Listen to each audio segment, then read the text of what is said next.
Hello. Hello, and welcome back to What the What the Deaf deaf? podcast. Wow, we had such a wonderful discussion last week talking about our language.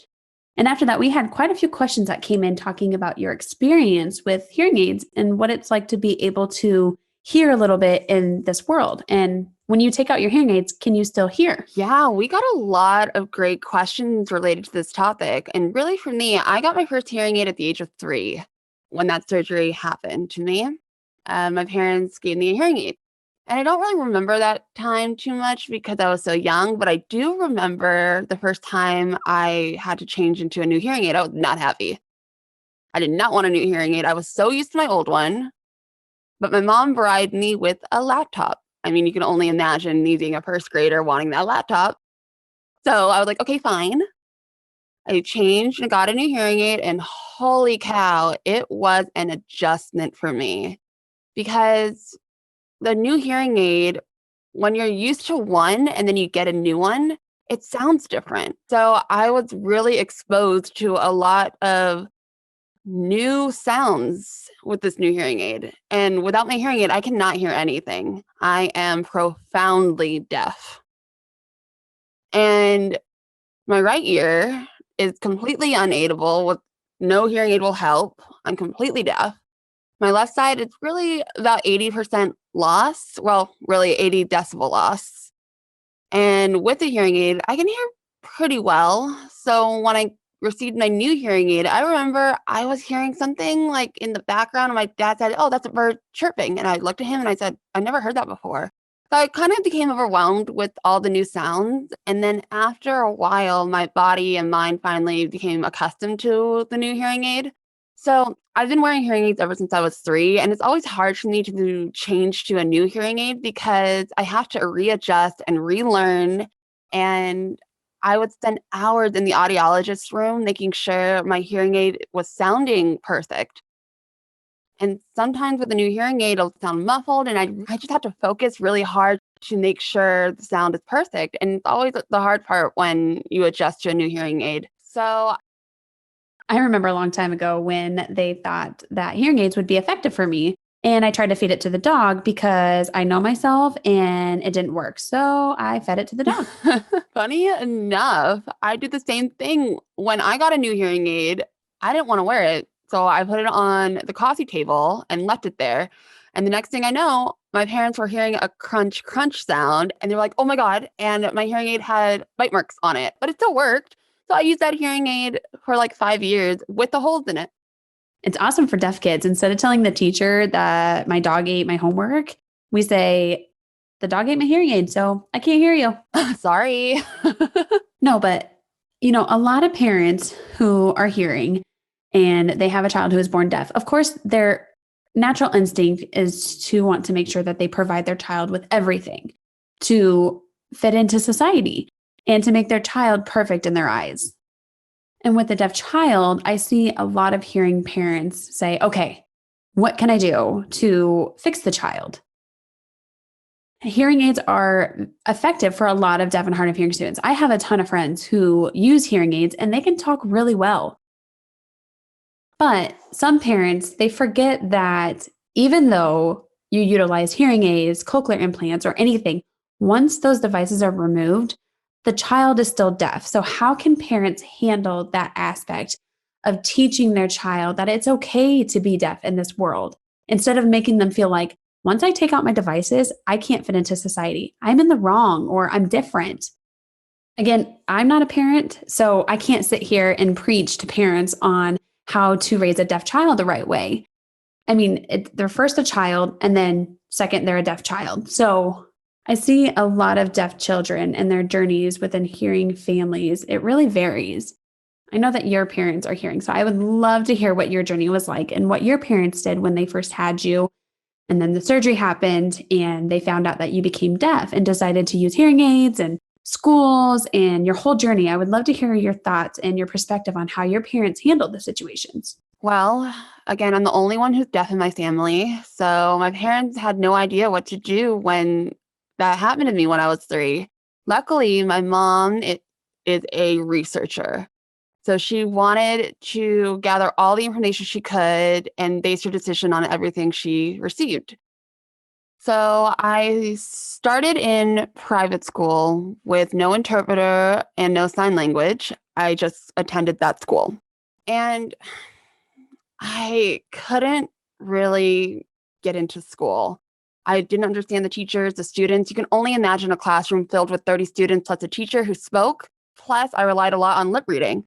So when the teacher was writing on the whiteboard and turned around, I couldn't read her lips, so everything went over my head. So instead of learning, you worked harder to just try to understand. Right, exactly. And they were noticing I couldn't understand anything, so decided to get a little black speaker FM system to help me hear. But it only made it worse. Everything was muffled and I still couldn't understand, to the point where my teacher went up to my parents and said, "We want to hold back your daughter one more year, repeat first grade again." And at that point, my mom's like, "No, she is not dumb." And I even went home to my parents and said, "Mom and Dad, I'm the dumbest one in class. I don't understand anything." So my mom decided to roll up her sleeves and research and figure out what the best option for me would be.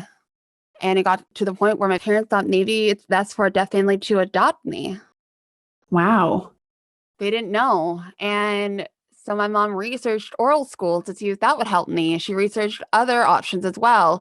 And my parents' vision, they wanted to give me options. They didn't want to select one mode of communication for me. They wanted to give me everything and wanted to give me the opportunity to hear as much sound as I can, wanted to give me the opportunity to learn a language. So they found a school that had a tripod program with teachers that sign and spoke. And we had deaf and hearing and hard of hearing students all in the classroom integrated. And my mom decided to go ahead and place me there in that school because she wanted me to be exposed to both modes of communication. And I'm so grateful for that. And that is where I realized I am not alone. There are other kids with hearing aids, other kids who are deaf or hard of hearing or even hearing.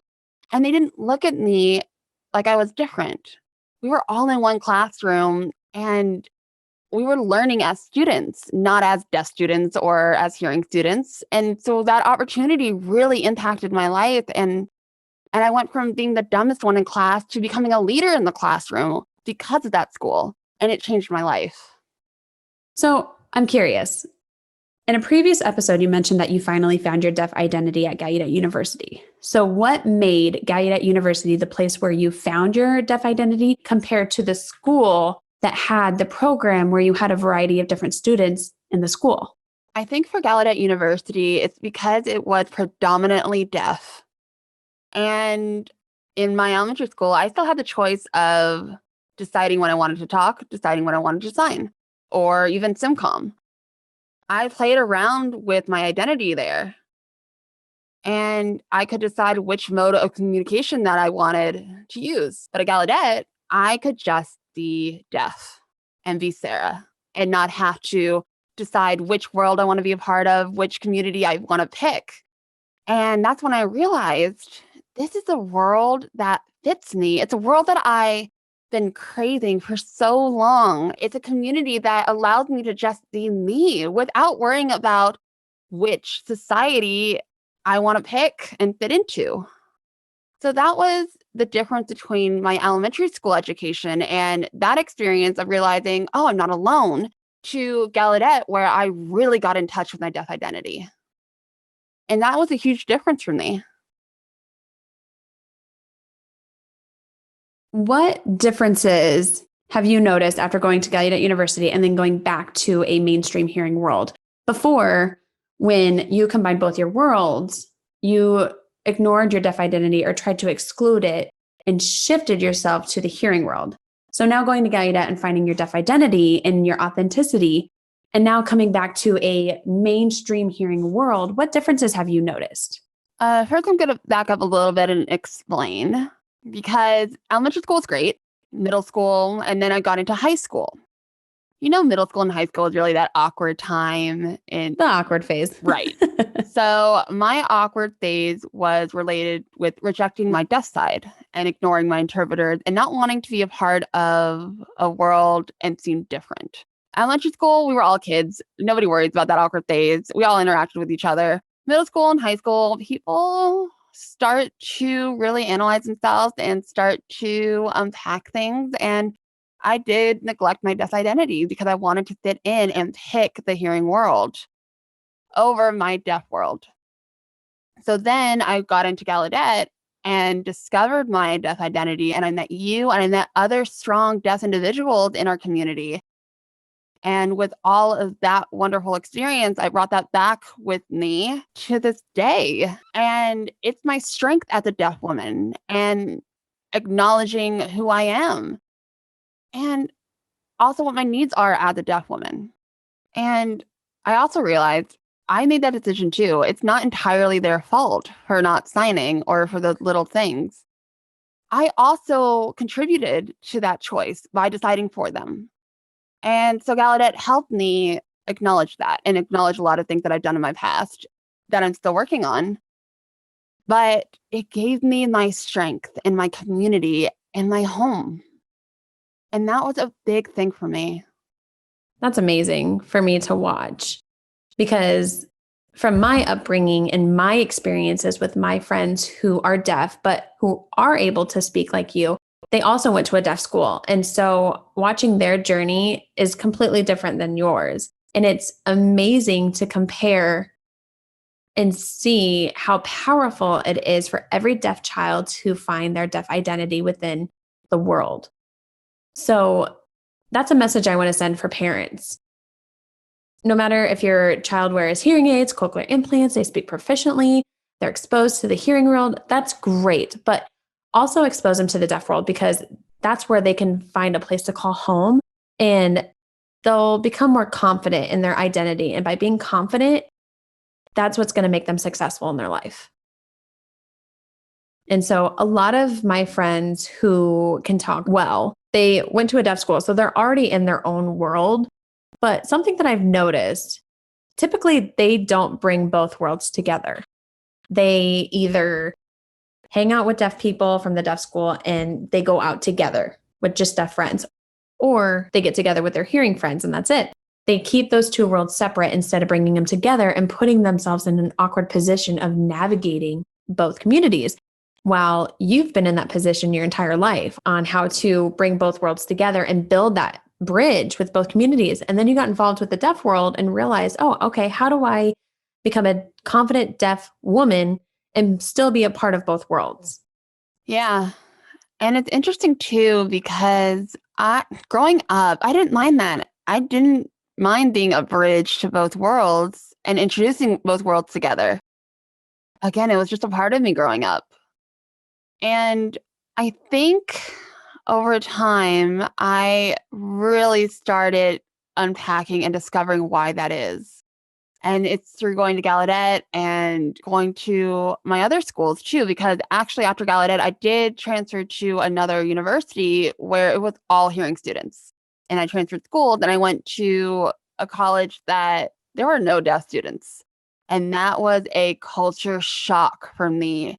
You can only imagine, I just found my deaf identity. And then I felt like I went back to not being so confident and trying to fit in again. And it was really hard because growing up, I always bridged both worlds together, always. I was always a part of both worlds. And then I went to a mainstream university and I missed my home, my feeling of safety. And it made me really miss my community so much. Well, for me, I started going to a deaf school when I was in about fifth grade. But before that, I attended a mainstream school, but luckily I had 5 other deaf students with me. But I was the only deaf child that had a deaf family. So, and I remember I felt like I was living the dream life because every weekend, one of those friends would come over to my house to spend the night, just to be exposed to a deaf family. And their parents would see my parents as their role model. And I think in everyone's life, it's so important for somebody to have a role model who gives them purpose of life. and to pursue their goals, their dreams, or do whatever it is that you want. And so for those students who had hearing parents, of course they're always going to be their parents. Always. That's number one. It's their parents are going to be their parents. But for them to have a deaf role model to look up to and know that there are deaf people out there who are very successful in the world.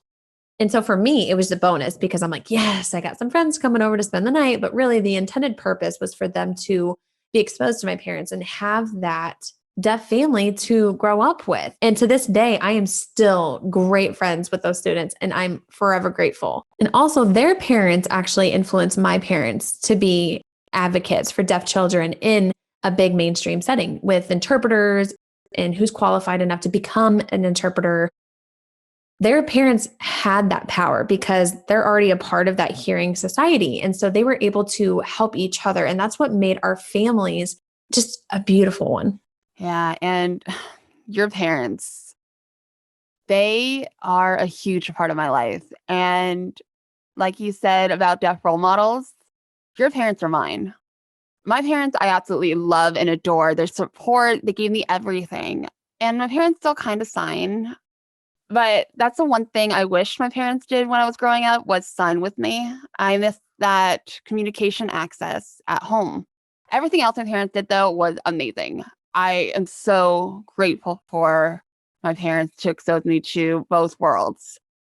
And I'm just so grateful for your family and your parents, especially because every time that I go to Nebraska, I get so excited because the communication is there and we can just socialize. And I don't feel like I'm just stuck with you. And I just feel like we can just be ourselves and be best friends and not have to facilitate conversation. I just feel like it's home. Your parents are my role models and I look up to them all the time. And they're my second family. They contribute so much to my life and my identity and our 10 years of friendship. I am just forever grateful for your parents and your family. So if you could put together one sentence that you could say to hearing parents who just had a deaf child, what would that sentence be? Well, I think the biggest thing is there's nothing wrong with being deaf. We don't have to be fixed. We are capable of doing anything hearing people can do.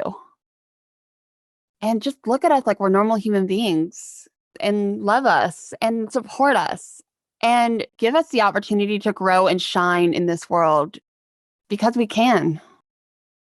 Our community is really beautiful, and it's one that truly invites hearing parents to be a part of. It helps them find their journeys through raising a deaf child and being a part of a brand new culture. And I think that's such a beautiful journey for parents, even though right now it might seem scary. You're learning a brand new language and life is full of unknowns. What's it like to live in a world without being capable of hearing? Or what's it like to live in a world where you're viewed at as different every single day? But the community there is very welcoming for you guys to be a part of and be a part of this fun journey called life. And like you and I had this discussion the other day, and I said, it doesn't matter how many resources we can provide, talking about deaf culture, deaf communities, and which school your child should attend, or what's the best way to raise your deaf child. It comes down to the parent's mindset. And again, I can't speak for other parents because I'm not a parent myself, but their mindset of viewing their kid as different or wanting to fix them and make them a perfect one, or having the picture perfect family vision in your mind, you're going to forget about all those resources that you have right in front of your eyes. And one quote that I live by that my parents told me, it is my mantra. My mom always said, Sarah, I don't know why you have a crooked smile or why you wear a hearing aid, but this is your journey. Let's see what we can do with it. And that quote, this is your journey. Let's see what we can do with it. That phrase, it made me roll up my sleeves and realize I can set my mind to do anything I want to do. I can do it. That feeling that my parents gave me from the beginning allowed me to really thrive and blossom and become who I am. And it gave me that freedom. So I can't thank my parents enough for that. That is such a powerful quote. Wow. And for those parents who have a child who is born deaf, the first thing that the doctor says to you is, sorry, your child failed the hearing test. So apparently I failed at the first thing I ever attempted in life. So you can only imagine how the parents are feeling. My child just failed. So it's all about perspective. And if one term changed and they approached it and said, your child is deaf, would that change the parent's perspective of like, oh, okay, so my child is deaf. Awesome. So how can I raise this child within the deaf community? Unfortunately, we don't live in a world that likes to change to positivity all the time. So again, it's up to the parents to shift their mindset, regardless of what society is telling you. Everyone's going to have a say on what the right way is to be a parent. What's the right way of being a woman? What's the right way of being deaf? What's the right way of being you as a person? So shift that mindset and know that every deaf child is going to have their own beautiful journey if you allow them to truly explore for their own identity. Expose them to everything in this world. And let's see what they can do with it. I hope this episode really revealed a lot to you guys. Again, there's no solution to this. We can just provide you resources and our experiences and our journeys, and you guys can decide what to do with it. But we just really appreciate you guys listening to us. And to you listeners who are currently looking for resources or currently looking for a deaf community to be a part of, please feel free to contact us through questions at whatthedeaf.com. We are more than happy to help you and welcome you to our community. And don't forget to subscribe to our podcast and rate, review, and comment. We would love to see all of your stories and your journeys in the comments below. See you next week. See you next week. Bye. Bye, guys.